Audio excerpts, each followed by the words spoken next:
Listo, entonces hoy vamos a hablar sobre enfermedad cerebrovascular y son todos ese grupo de patologías que van a generar pues una disfunción focal en el tejido cerebral y que se caracterizan porque hay un desequilibrio entre la demanda y el aporte de oxígeno. Entonces ahí es donde vemos que puede ser enfermedad isquémica, hemorrágica o dadas por trombosis venosa cerebral. Las principales etiologías son las de origen isquémico, ya sea una isquemia cerebral transitoria en un 20%, de todas sería un 80%.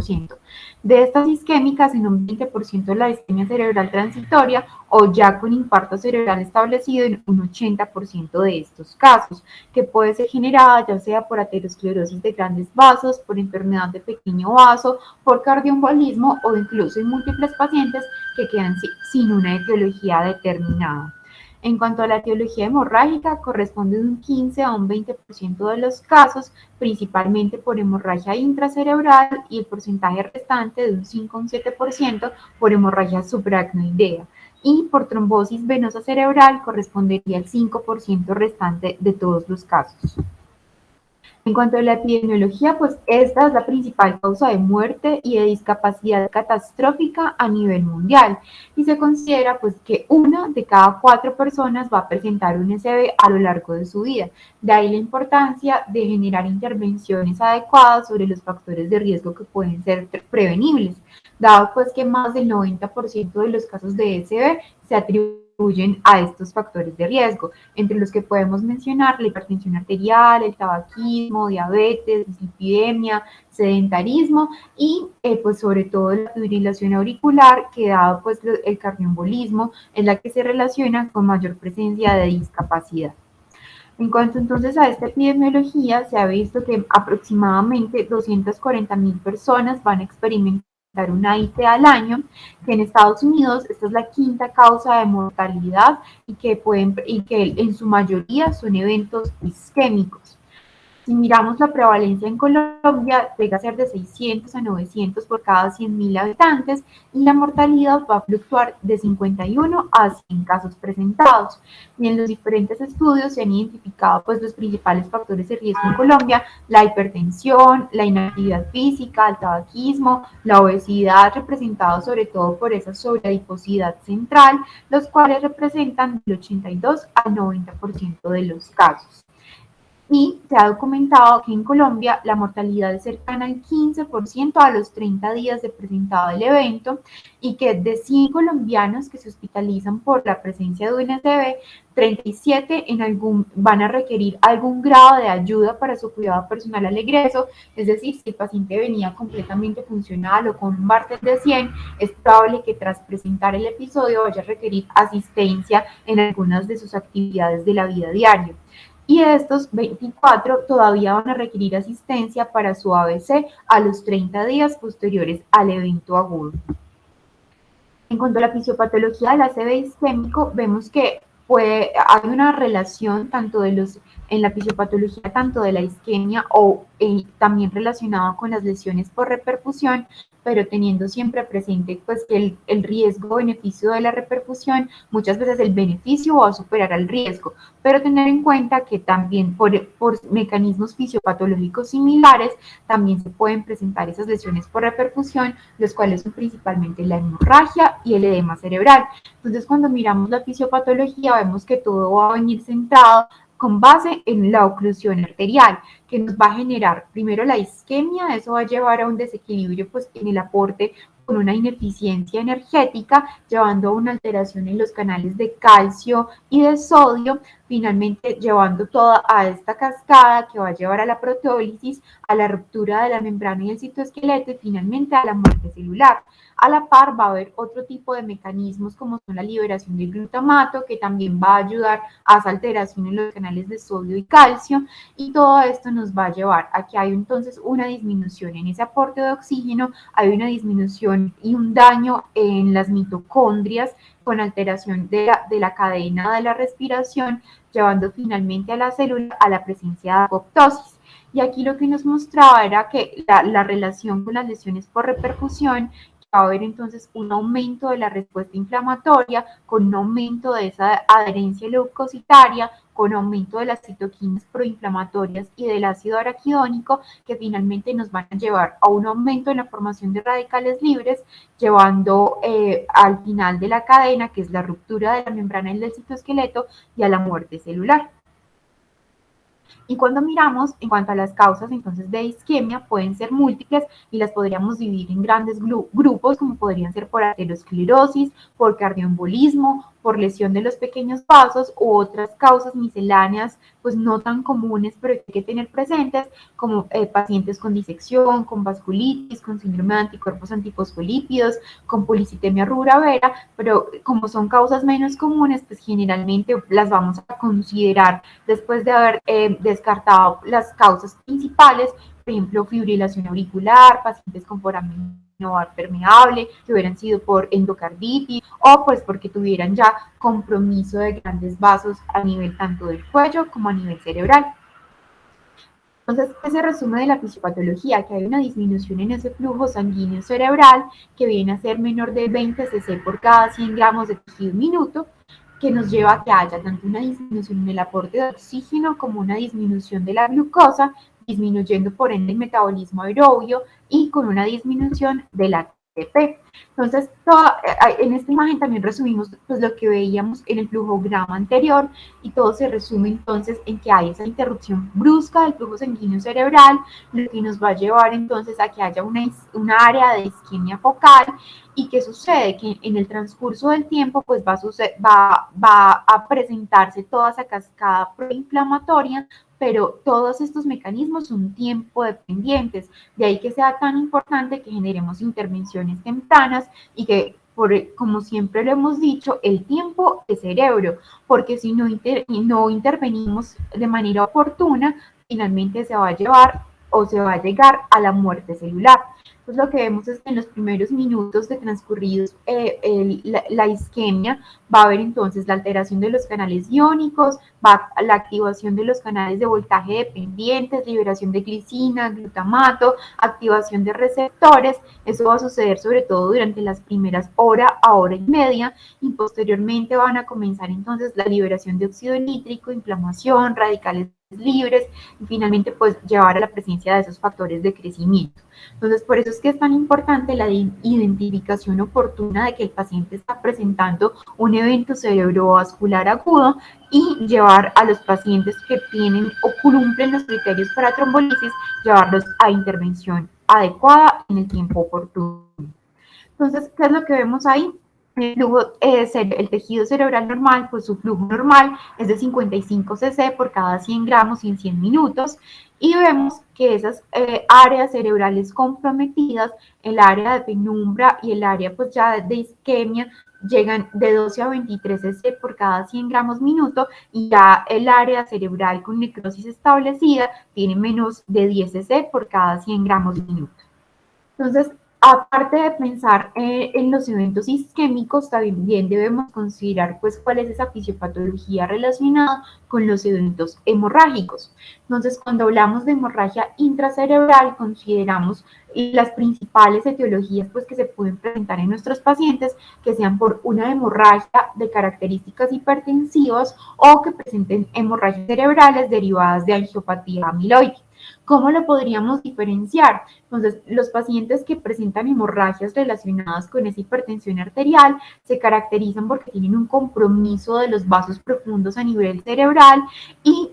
en la resonancia vamos a encontrarnos con pacientes con microhemorragias en diferentes puntos de la corteza, en los ganglios basales, en el cerebelo, en el puente o en el tálamo. Es decir, podemos encontrar microhemorragias múltiples. Mientras que con los pacientes que se presentan con hemorragias, que en ese caso serían, digamos, más espontáneas, sin pacientes que no tengan antecedentes de hipertensión arterial, o tal vez vengan con antecedentes o cuadros de alteraciones comportamentales o con queja de memoria, podríamos sospechar que fuera una hemorragia derivada de una angiopatía amiloide, que se caracteriza porque esas hemorragias son más de predominio lobar y sí, principalmente en los pacientes ancianos. Se dice que se pueden presentar en pacientes mayores de 55 años, pero es más común que se presenten en pacientes de 70 a 80 años. Es importante que en la mayoría de los casos pues no se presentan hemorragias netamente por angiopatía amiloide, sino que pueden ser más de un origen mixto relacionado también con hipertensión arterial. Si por el contrario se presentan hemorragias en pacientes más jóvenes, sin antecedentes patológicos, en esos casos deberíamos considerar la presencia ya sea de malformaciones vasculares o la presencia de neoplasias. Es importante considerar en aquellos pacientes ancianos que vienen pues con cambios comportamentales súbitos o con antecedentes de caídas recurrentes, descartar que no estén cursando con un hematoma que esté generando el efecto de masa y por ende la nueva focalización neurológica. Entonces, cuando vamos a clasificar el SCB, tenemos que evaluar cuál es el tiempo de evolución que presentan los pacientes. Ahí podríamos mirar si es hiperagudo, agudo, subagudo crónico o crónico, dependiendo del tiempo. Si es menor a 6 horas, sería hiperagudo, en las primeras 24 agudo, subagudo durante la primera semana y ya subagudo crónico de 1 semana a 2 meses, y ya eventos crónicos son los que superan los 2 meses. Y ahí es donde podríamos también realizar la clasificación de los subtipos de infarto según el TOADS. Entonces, ¿cómo lo clasificamos? El TOADS 1 son aquellos que se caracterizan pues por una aterosclerosis de gran vaso. Ahí uno miraría pues cuál es el compromiso, cuál es la estenosis o el compromiso cerebral que presentó el paciente. Generalmente los mecanismos en este TOADS 1 son por embolismo arterial o porque yo hubiera pues una insuficiencia hemodinámica. En el TOADS 2 son más de origen cardioembólico y en este pues como el nombre lo dice pues son derivados de émbolos cardíacos. En el TOADS 3 son SBs lacunares o de pequeño vaso, ahí es donde vemos pues los síndromes lacunares o los ictus subcorticales, y en estos se caracterizan en la etiología porque son arteriopatías de pequeño vaso.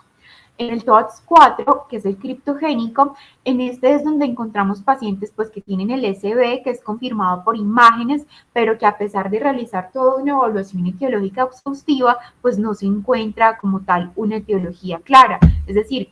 después de hacerle el Doppler, el ECO-TT, incluso ECO-T, Holter, perfil lipídico, pues no encontramos una etiología clara causante pues de la presencia del SB, y en estos casos de estos pacientes pues ya deberíamos sospechar causas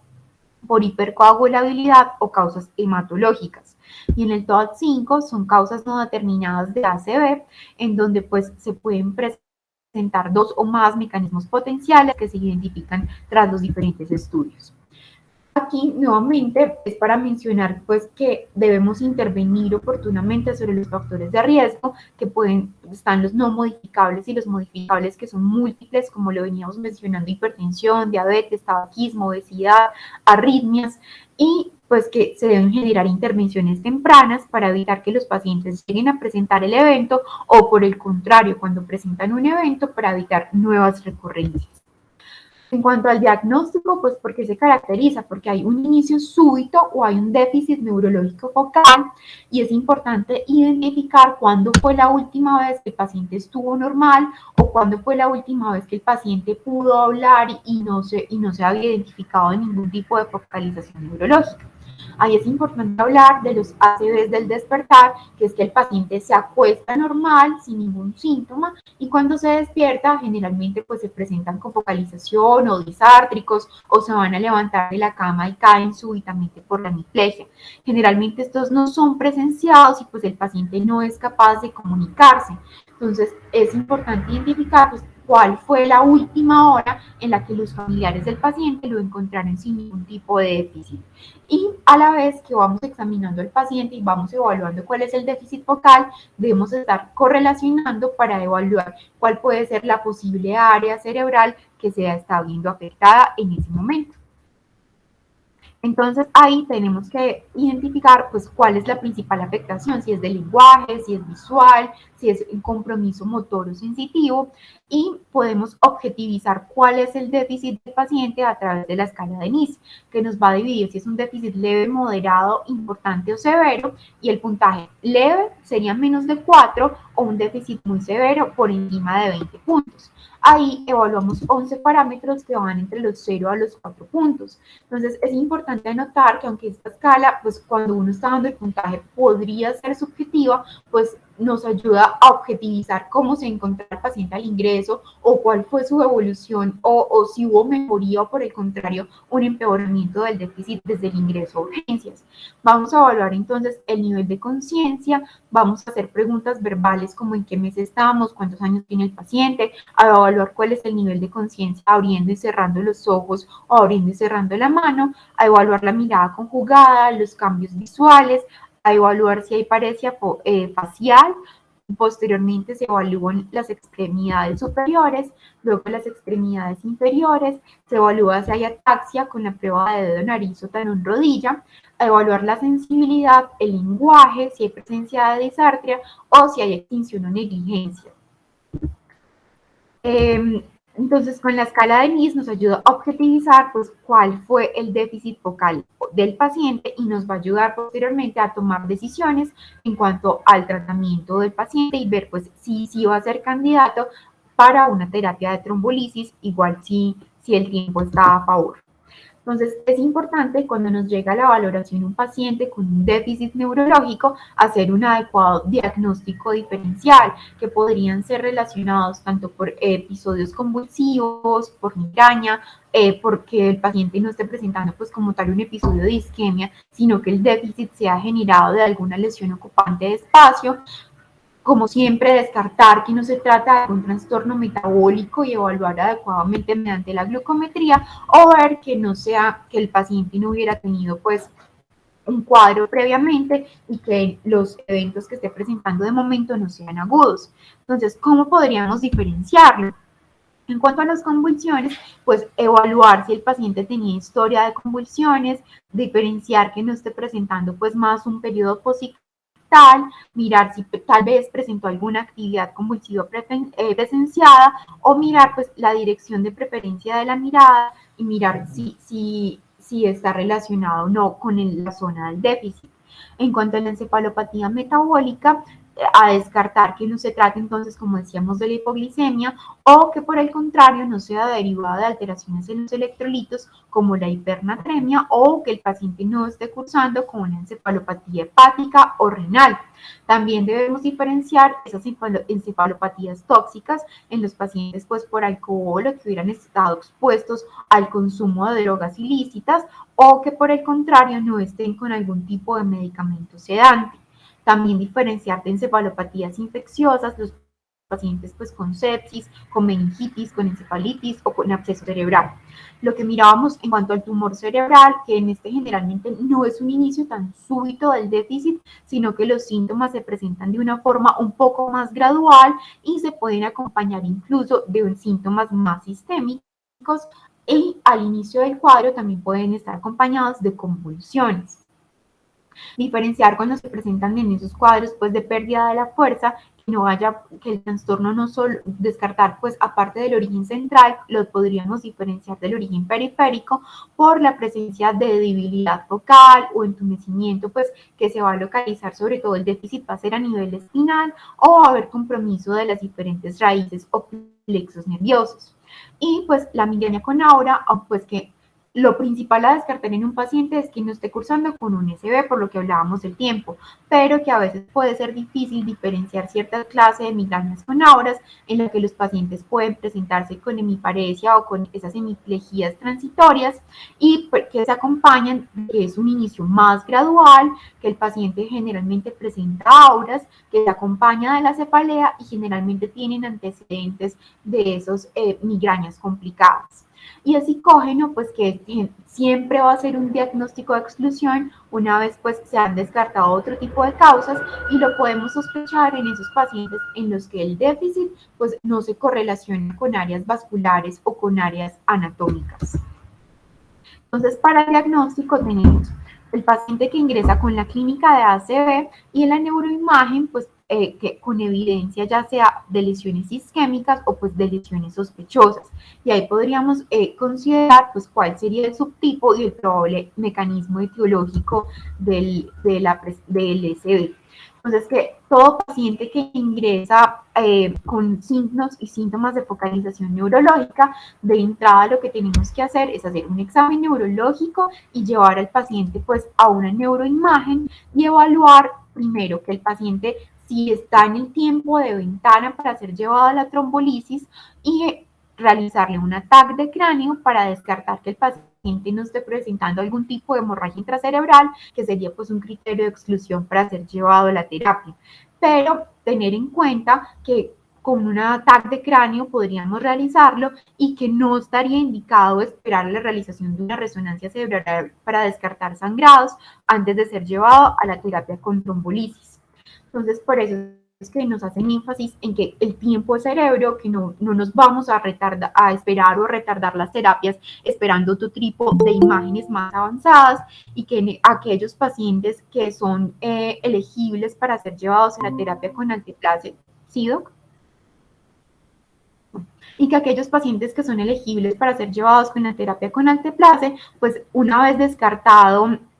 la hemorragia cerebral, deberíamos inmediatamente llevarlos a la terapia, sobre todo esos pacientes que van en las primeras 4 horas de iniciados los síntomas, que aquellos que uno podría considerar la realización de la resonancia son aquellos pacientes que llevan más de 4 horas de iniciada la sintomatología y ya miramos qué características vamos a mirar en la resonancia. Entonces, cuando evaluamos la tomografía de cráneo, ¿qué signos tempranos vamos a encontrar de SB? Como son la hipodensidad de los ganglios basales y del parénquima cerebral, hay un borramiento de los surcos corticales, hay una pérdida del ribete insular, se puede ver hiperdensa pues, el territorio de la arteria cerebral media, aunque dicen que la sensibilidad, aunque es solo del 50%, la especificidad sí es del 95%, se acompañan de una pérdida de la línea del caudado y de edema cerebral.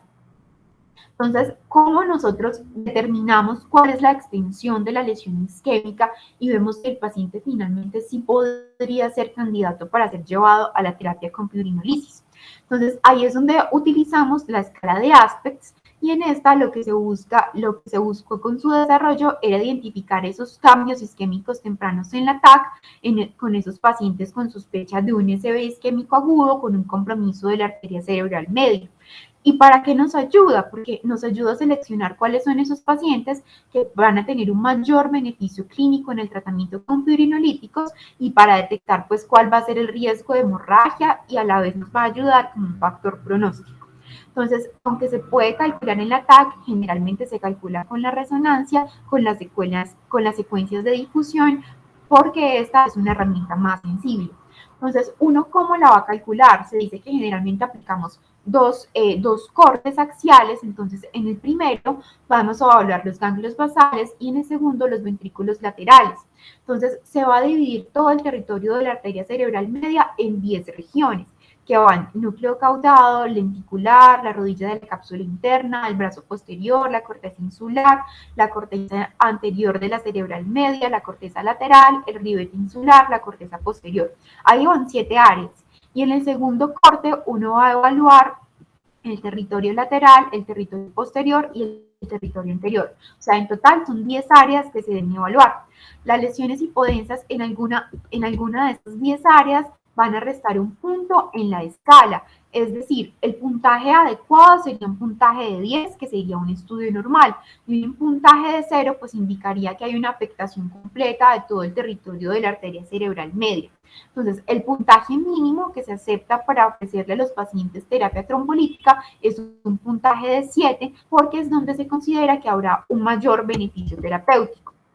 Otro tipo de estudios pues, que se podrían considerar, pero ya serían más avanzados, sería la angiografía por tomografía computarizada, que sería la TAC de cerebro y de vasos de cuello. Ahí nos permitiría evaluar pues, toda la anatomía vascular arterial y sería útil para detectar áreas de oclusión o de estenosis e identificar pues, compromiso vascular extracraneal.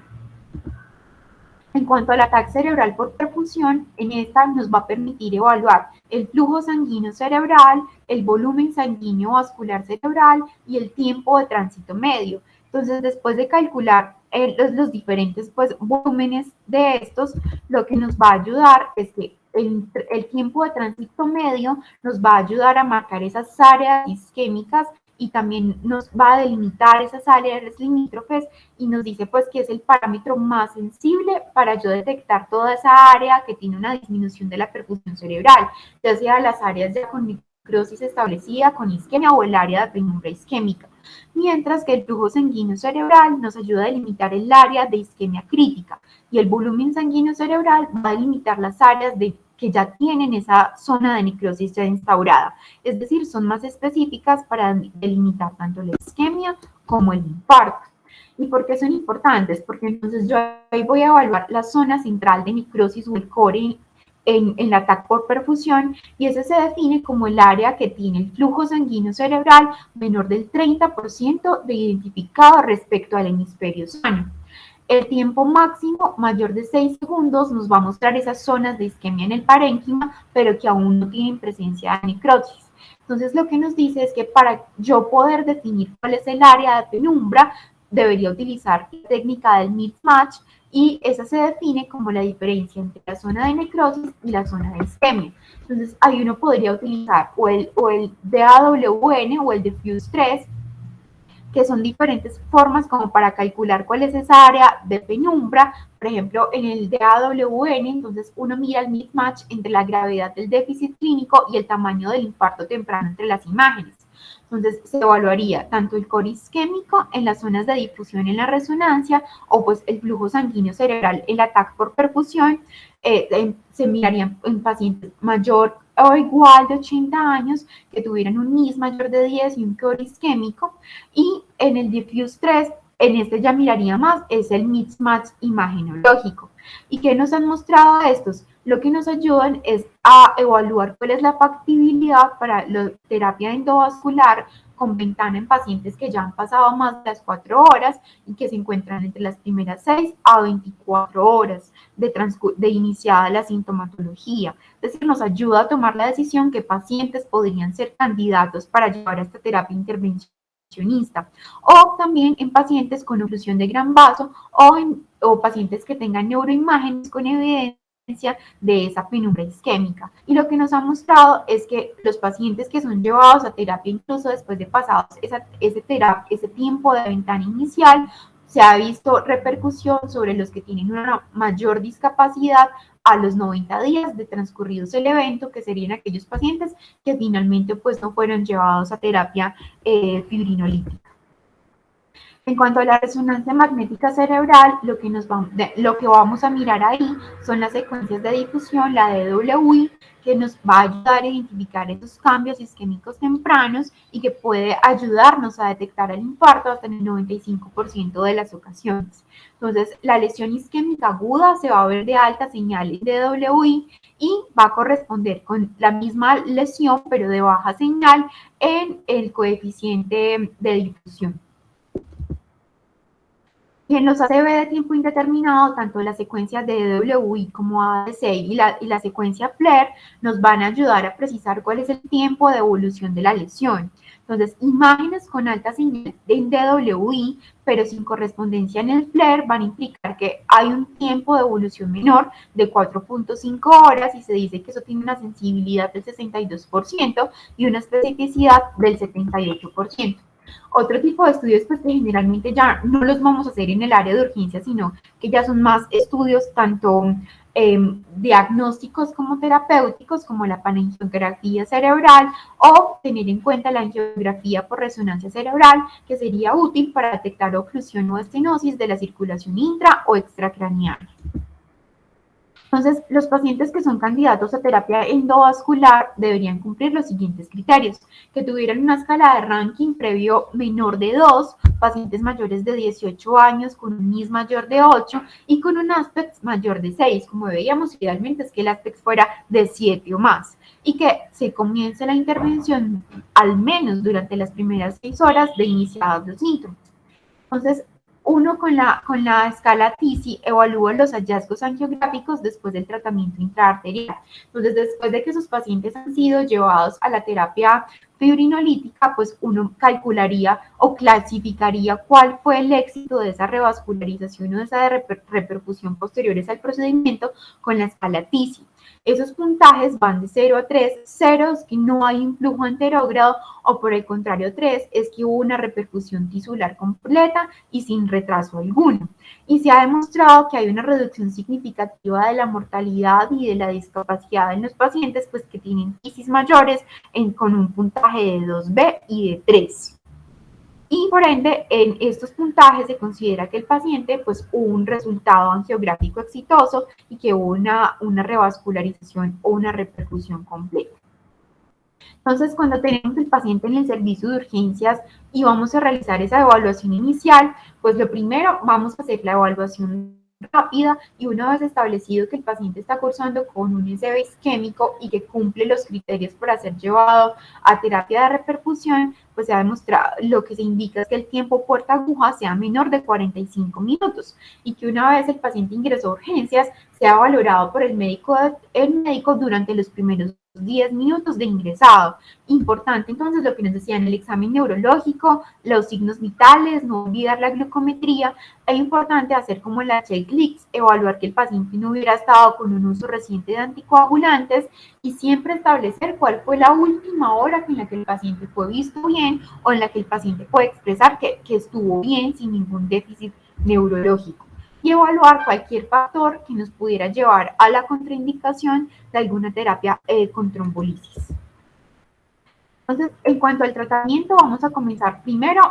evaluar el ABC, ver que el paciente no requiere soporte de la vía aérea o soporte ventilatorio, evaluar adecuadamente el estado de conciencia y ver pues, que no requiera protección de la vía aérea, mirar si el paciente está desaturado, idealmente lograr saturaciones mayores al 94% y pues iniciar suplencia de oxígeno. En los pacientes febriles, pues para disminuir el gasto energético debemos llevar un control de la temperatura con antipiréticos y evaluar que el paciente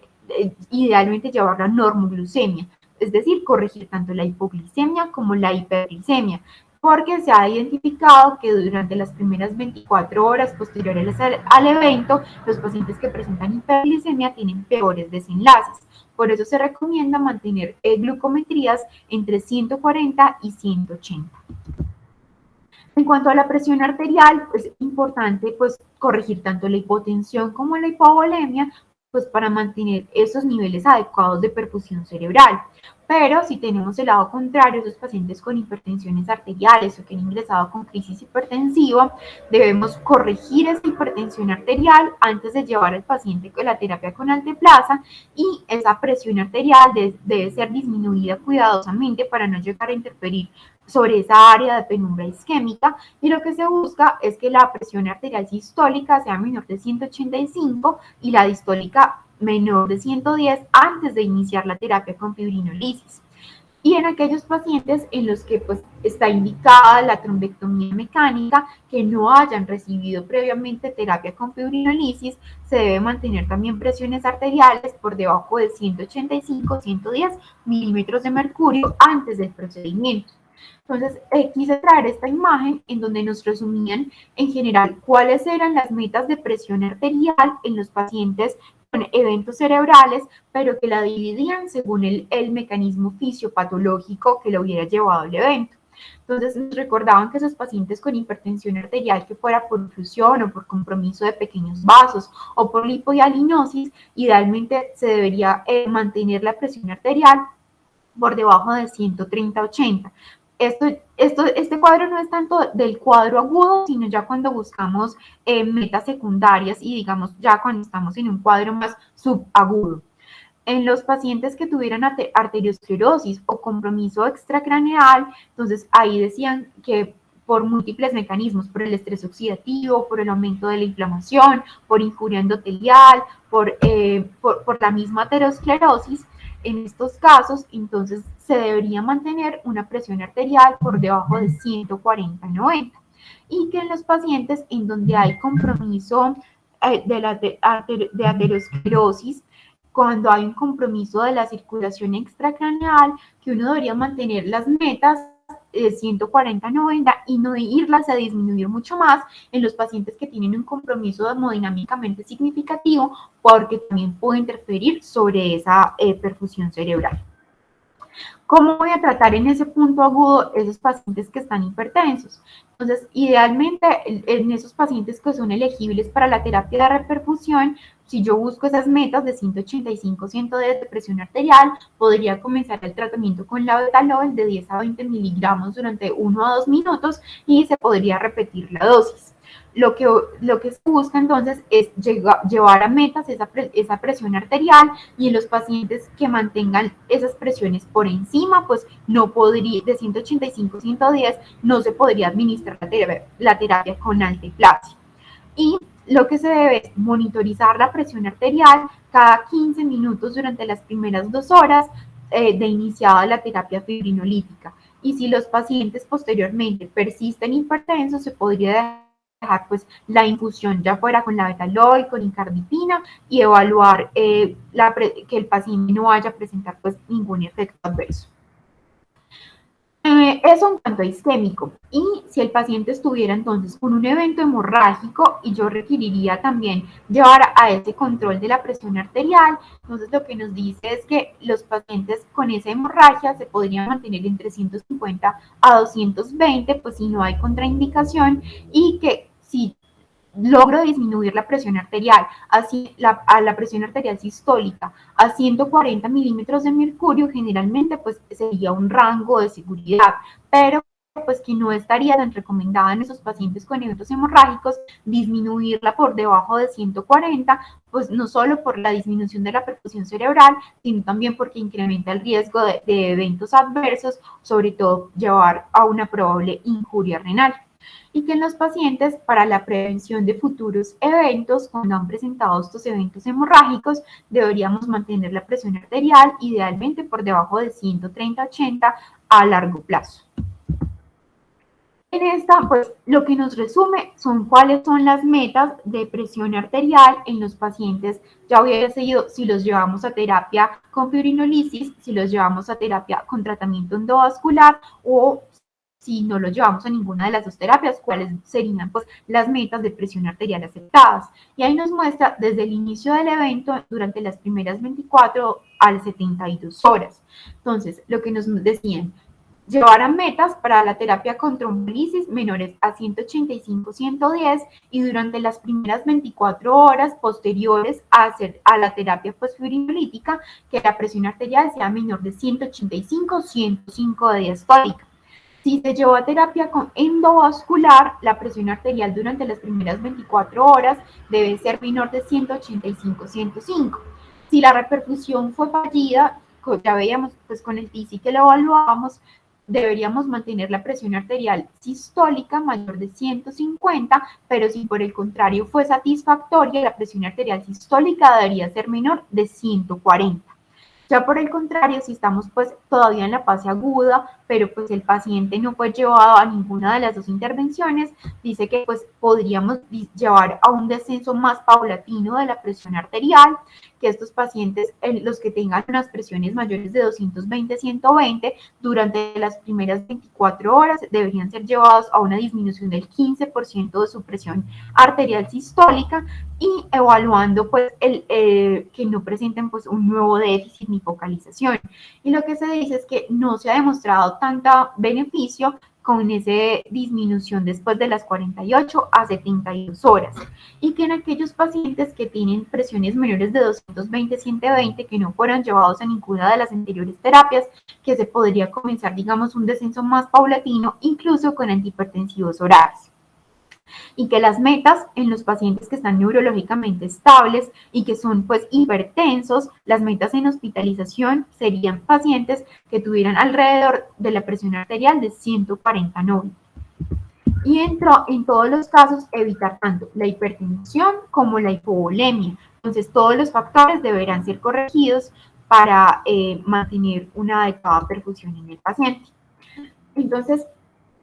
cuando hablamos también de terapia trombolítica, miramos que las terapias de reperfusión en el ACV isquémico pueden ser tanto la trombolisis intravenosa, la trombolisis intraarterial o la trombectomía mecánica. Entonces, siempre debemos mirar cuáles son esas ventanas para llevar al paciente, y cuando la contamos, a partir de cuál fue la última vez en la que el paciente fue visto normal. Entonces, la trombolisis intravenosa con alteplase, la ventana estándar es de 0 a 3 horas y la ventana extendida es de 3 a 4.5 horas. ¿Qué debemos mirar? Entonces, evaluar a aquellos pacientes que son candidatos lo más pronto posible, mirar que no tengan las probables contraindicaciones que ya las vamos a ver y siempre tener en cuenta cuáles pueden ser las probables complicaciones de si llevo a mi paciente con esta terapia, que serían sobre todo el sangrado o la presencia de angioedema y tener pues los mecanismos correctivos disponibles en caso de que se presenten. Y siempre nos hace énfasis la guía en estar descartando la hipoglicemia de los pacientes y a llevar pues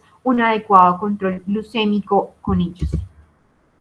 Entonces, esos pacientes que están en tiempo de ventana, comenzar la administración de alteplase a dosis de 0.9 miligramos por kilo, máximo 90 miligramos durante una hora. Durante el primer minuto se administra el 10% de la dosis total y el restante pues en el tiempo hasta completar la primera hora. Entonces, en estos pacientes que son elegibles, entonces, ¿cuáles son elegibles? Entonces, en aquellos que tienen ventana de 3 horas, son esos pacientes con el diagnóstico de BCV isquémico, mayores de 80 años, y dice que hasta los 80 años, aunque algunos estudios han demostrado que en ciertos pacientes pues que funcionales, con baja carga comórbida, incluso podrían beneficiarse de ser llevados con esta terapia, siendo aún mayores de 80 años. Pacientes con SBs isquémicos que a pesar pues de que tienen un mayor riesgo de transformación hemorrágica, en esos casos severos podrían beneficiarse con este tipo de terapia o pacientes pues que tengan síntomas leves pero que sean discapacitantes. Y en los que tienen una ventana de 3 a 4.5 horas, aparte pues de los anteriores, son pacientes con baja carga comórbida, es decir, sin historia previa de diabetes o sin SBs previos, que tengan un puntaje de NIS menor de 25 puntos, que no hayan tenido ingesta de anticoagulantes orales previamente y que en la imagen cerebral no se evidencie un compromiso de más de 1/3 del territorio de la arteria cerebral media, que era lo que mirábamos con el ASPEX, o que tenga pues el ACV menor con síntomas leves pero discapacitantes. Y pues, ¿cuáles serían las contraindicaciones absolutas para el tratamiento con alteplase? Pacientes con historia de hemorragia intracraneana, que tengan esa hipertensión severa, que no se controle, que persista por encima de 185, 110, o que tuvieran pues el antecedente de trauma o un SB severo en los 3 meses previos, pacientes ya con trombocitopenia, coagulopatía, que vinieran anticoagulados o con uso con heparinas, o pacientes con una hemorragia intracraneana aguda o con cuadros tanto de hipoglicemia o hiperglicemia severa. Entonces, ¿cómo debemos tener presentes cuáles son esas complicaciones si ya definimos que el paciente sí va a ser llevado a la terapia con trombolisis? Entonces, una de las complicaciones a tener presentes sería la presencia de angioedema orolingual, que aunque es un evento adverso que no tiene pues una incidencia tan alta, puede ser del 1 al 5%, si bien sí podría presentarse. En estos casos hay que evaluar si el edema se limita solo a los labios o la parte interior de la lengua, o por el contrario, si ya nos va a generar un edema mayor, habría que identificar si el paciente va a requerir intubación orotraqueal. ¿Qué hacer en estos casos? Aparte de asegurar la vía aérea, se debe suspender inicialmente pues, la infusión de alteplase, administrar prednisolona, administrar un antihistamínico tipo difenidramina, adrenalina, si vemos que el angioedema va progresando, ya fuera pues nebulizada subcutánea, y evaluar pues la respuesta y hacer siempre el manejo de soporte. Por el contrario, si se presenta otra de las complicaciones más temidas, que es la transformación hemorrágica, aparte de suspender la infusión, vamos a evaluar si el paciente pues tiene otros signos de focalización neurológica que generalmente con esos que lo sospecharíamos, como serían el deterioro del estado de conciencia, cefalea, náuseas o una elevación súbita y aguda mayor de la presión arterial. En ese caso vamos a tomar, aparte de muestras para coagulograma, hemograma, fibrinogen y hemoclasificación, y hacer pues la reserva tanto de crioprecipitado como de plaquetas. A la par vamos a llevar al paciente a un ataque cerebral urgente y vamos a evaluar si hay hemorragia. En caso de haberla, se debería administrar en ese caso de 6 a 8 unidades de crioprecipitado seguido de plaquetas e inmediatamente interconsultar a neurocirugía pues por si el paciente requiere una cirugía urgente. Y ahí, pues la decisión de drenaje quirúrgico va a ser según pues, la clínica del paciente y en consenso con el neurocirujano. En cuanto a la trombectomía mecánica, pues se podría considerar en aquellos pacientes que, digamos, ya están más por fuera del tiempo de ventana para la fibrinolisis, en aquellos pacientes que han pasado durante las primeras 6 a 24 horas de iniciado de los síntomas, y en aquellos que al mirar las imágenes por resonancia cerebral, pues al evaluar cuál era esa área de penumbra isquémica, si vemos que todavía hay tejido cerebral recuperable. Acá, pues lo que mirábamos ahorita, no solo del ASPEX, sino pacientes pues mayores de 18 años, con el ASPEX mayor de 6 y que persistan pues con la focalización neurológica. Acá la guía parte pues de la terapia nos volvía a insistir en recordar otro tipo de pruebas diagnósticas, entonces recordar en todos los pacientes que van a ser llevados pues, aparte del ATAC, que en algunos podrían considerarse la resonancia, que todos los pacientes que lleguen con focalización neurológica se les debería realizar el electrocardiograma, mirar con un hemograma o un coagulograma, pero pues siempre nos hacen énfasis que por tomar otro tipo de exámenes no deberíamos posponer la terapia fibrinolítica o trombectomía, pues si el paciente tiene la indicación.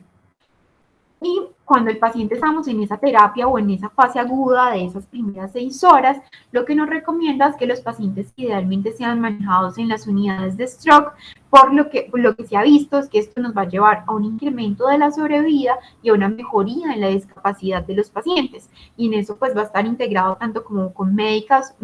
enfermeros, grupos de terapia, de rehabilitación, que están estrictamente entrenados para este tipo de pacientes. Y lo que se ha visto es que cuando se manejan en estas unidades de stroke, se ha visto una reducción de las complicaciones como son la neumonía por aspiración, las trombosis venosas o las úlceras por presión. O sea que aparte de ir considerando cuál va a ser toda esta terapia aguda a mi paciente, a la par debo ir considerando el inicio de la rehabilitación temprana e ir instaurando cuáles van a ser los objetivos en prevención secundaria en todos los pacientes. Entonces, lo que se demuestra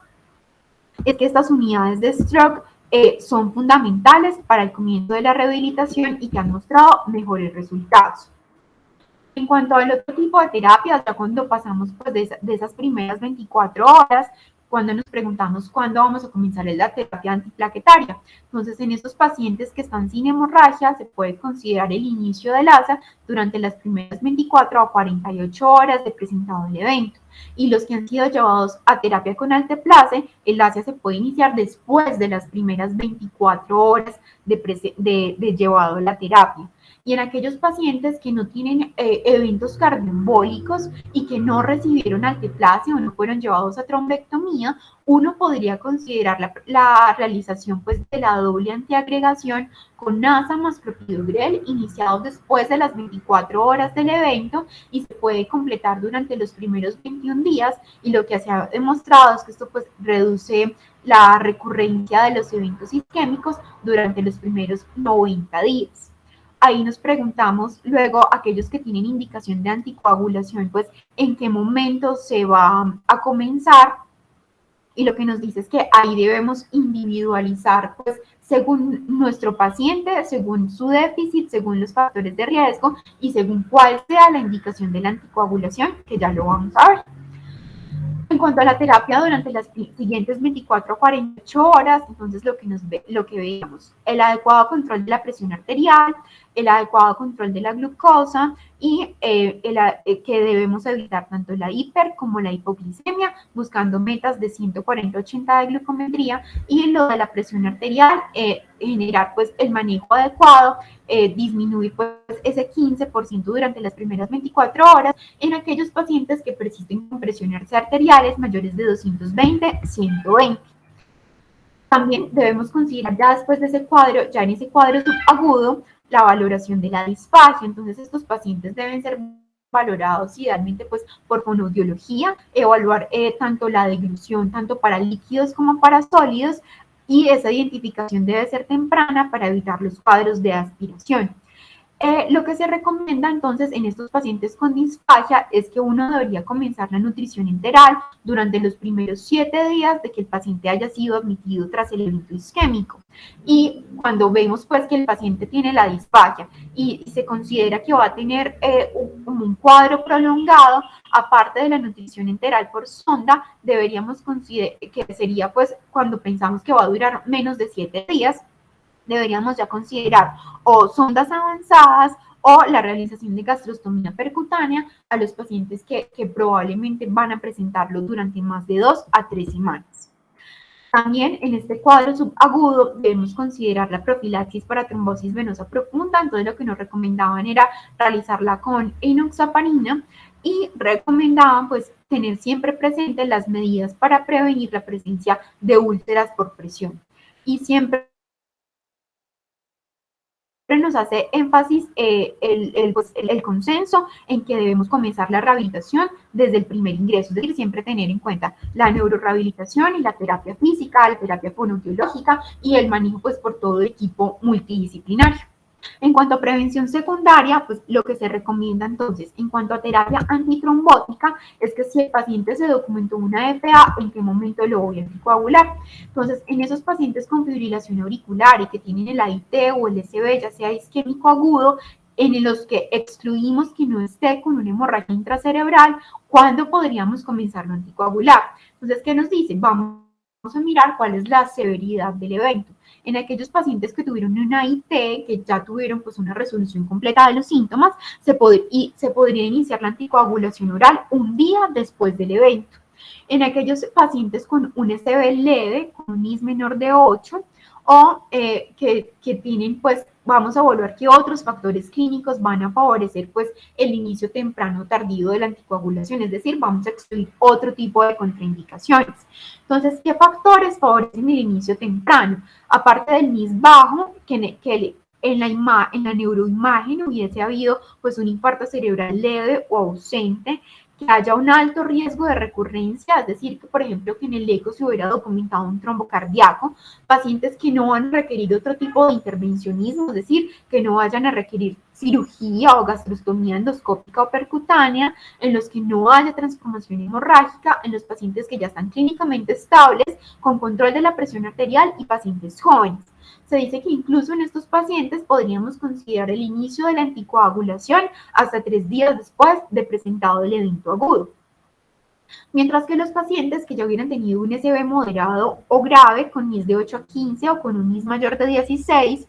en estos pacientes que requieran mayores intervenciones o que requieren cirugía o en los que se evaluó pues que hubieran presentado una transformación hemorrágica o por el contrario son pacientes inestables con hipertensiones no controladas, ¿qué nos recomienda? Por ejemplo, en esos cuadros moderados uno debe evaluar al día 6 que no hubiese habido una transformación hemorrágica mediante TAC o resonancia y si no la hubo, considerar el inicio de la anticoagulación hasta 6 días después. Por el contrario, si fue un SB grave, yo debería tomar la imagen de control después del día 12 al día 14 y si no la hubo, en ese caso sí podría comenzar después de esas 2 semanas la terapia con anticoagulación. Entonces, ¿qué se resume? Que para iniciar la terapia debe ser siempre individualizado y según las características y factores de riesgo del paciente.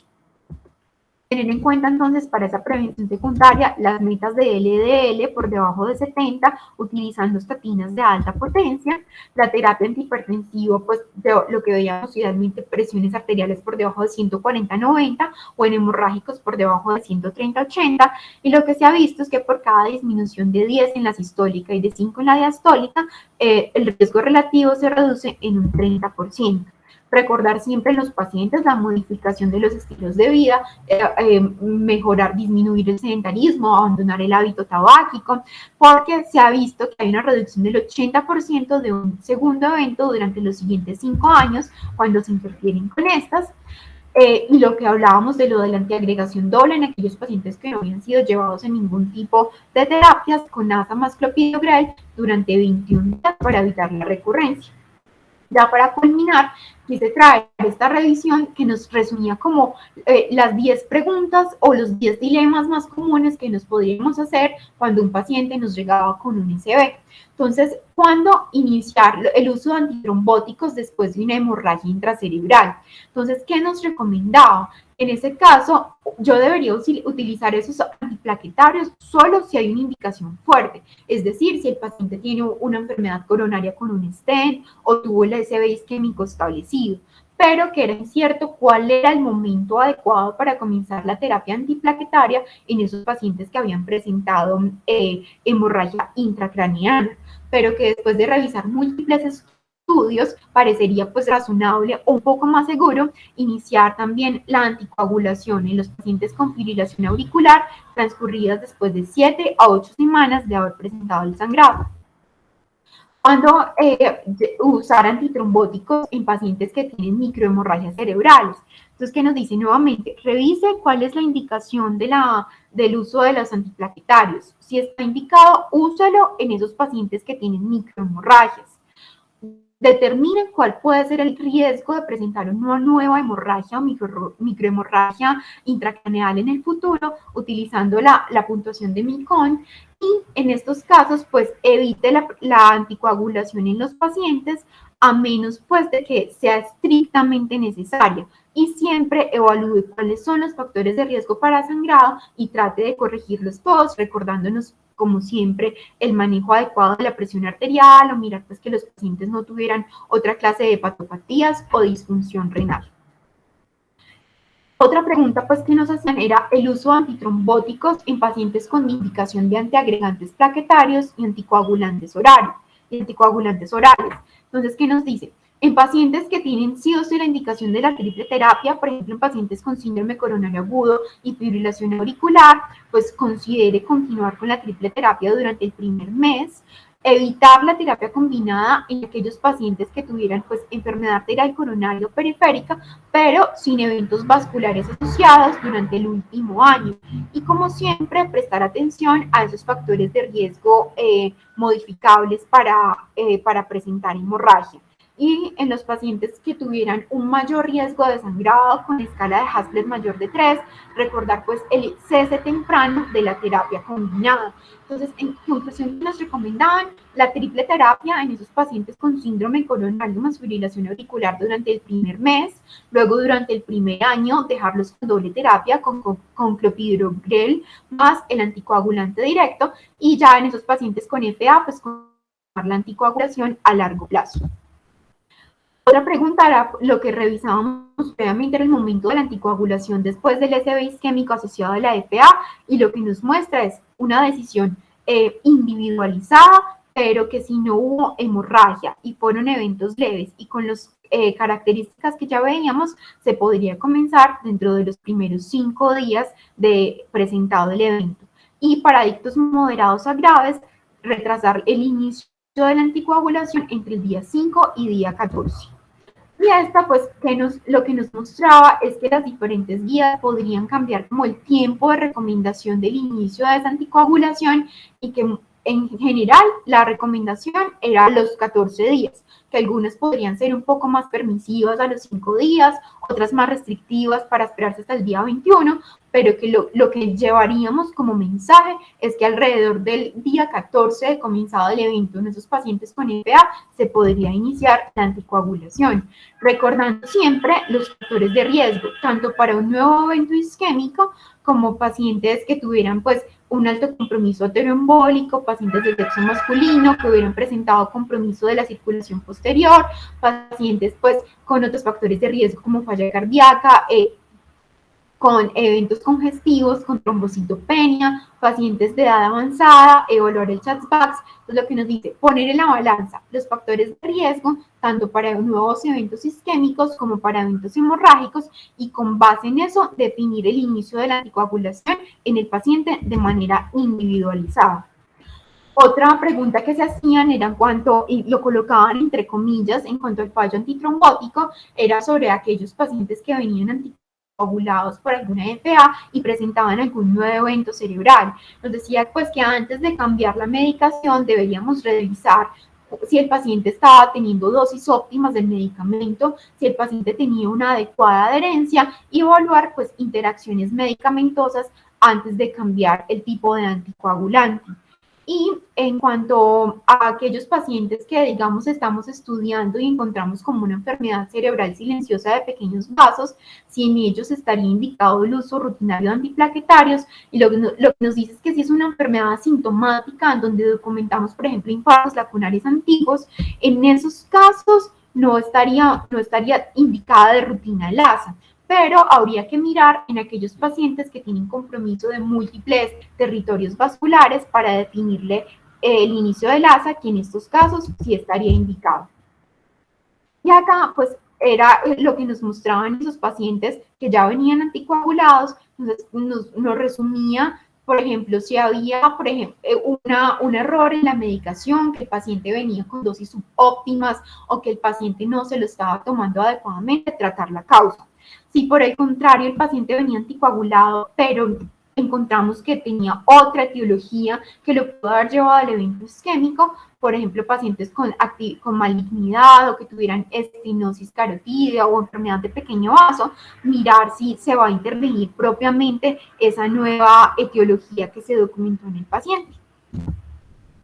En cuanto a rehabilitación, pues siempre nos hacen énfasis que de entrada debemos considerar el inicio de rehabilitación temprana en los pacientes, que sea por todo el equipo multidisciplinario trabajando de la mano, evaluando pues cuál es el déficit y mirando lo que veíamos, el control tanto de la disfagia, inmovilización temprana, prevención de úlceras por presión, y que los pacientes se ha visto que la rehabilitación temprana va a llevar a mejores resultados y por disminución de la discapacidad. En esos casos, pues ya considerar el inicio de órtesis o el inicio de otro tipo de terapias más avanzadas. Gracias.